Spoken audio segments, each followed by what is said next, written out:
Cutting the Throat of God is the seventh full-length album from Ulcerate, a New Zealand-based black and death metal band. I would say a technical death metal band, as well as one that's incorporated atmospheric metal and all kinds of influences into their sound over time. They were more of a brutal band when they started out years and years ago, and over time they've developed plenty of atmosphere, nuance, and even some would say post-metal influence in some of their mid-era works. So there's dissonance in their work. There's plenty of riffcraft and back no matter where you look. But overall, this band is known for kind of starting in a Gorguts and Immolation-esque place and then incorporating a lot of different influences over time. If you're not up to speed with their discography, I'm not going to take you there all the way because there's a lot to it and there's too much to say about all of it. What I would say is that if you're like me, and I think most people really loved Stare Into Death and Be Still back in 2020. It was the best record of 2020 for me. It made my year. It was a source of inspiration for that entire year and beyond because it was just above and beyond anything else I'd heard. I think if I'm commenting on the future of death metal in a review and it's positive, then they've done something right. And I think this band has always done something particularly right, but that record was this massive dumping of just everything that was awesome about them in just a new knack and technical level that was just, for me, it was a point of mastery.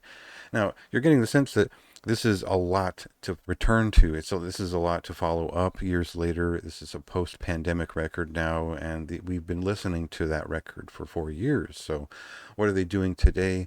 Let's cut to a clip and see the general feeling of this record is very intense. It'll be hard to capture in 15 seconds, but we'll get there.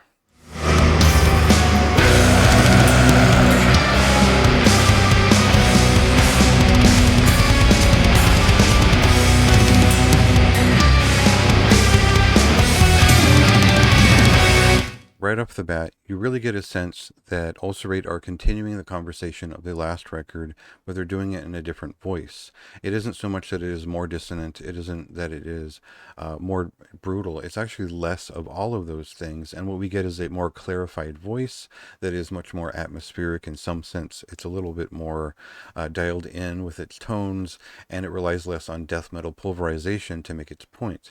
And so it does sound a little bit more accessible, a little bit more crystalline, and some of that comes from the production values and what they favor. This is a Magnus Lindberg mastered release, I believe, and so he emphasizes different types of tones in a different way, the same way that he applied his touch to the most recent Verberis record, where the one before it was more raw and brutal, and now this one is a little bit more flowy and dynamic, and certainly emphasizes the most important key voice on here, which is both the pairing of the vocals and the dual lead guitar thread that runs through most of the record. And this leads to both hooks and this tormented, stirring, circular movement that runs through the whole thing. It's an amazing sound. For me, it's pretty hard to describe without going into kind of theory a little bit and guitar technique. But ultimately, the way it's arranged is endlessly clever and cyclic in a way that is, it almost begins to usurp the previous record's touch in a lot of ways. So though I preferred the brutality of that record when it got there. So beyond that, I think this record is just a huge experience. It's a very long record. It has plenty of big and robustly written songs that are either catchy or engrossing.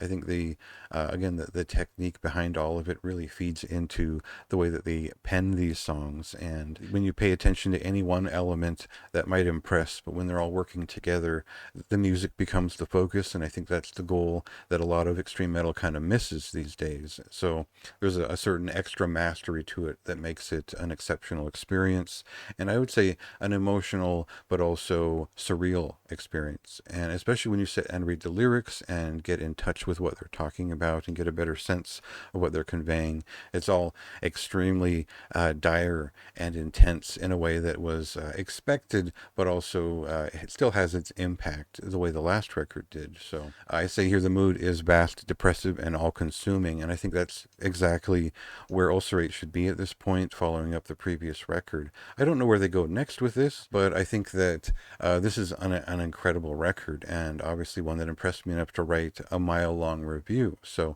check that out yourself and read that.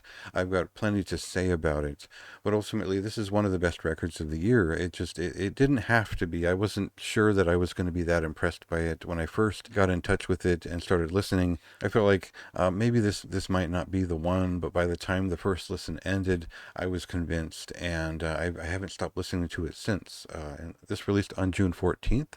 Check it out yourself. See if it's your thing. This is one of the highest recommendations for me from me this year.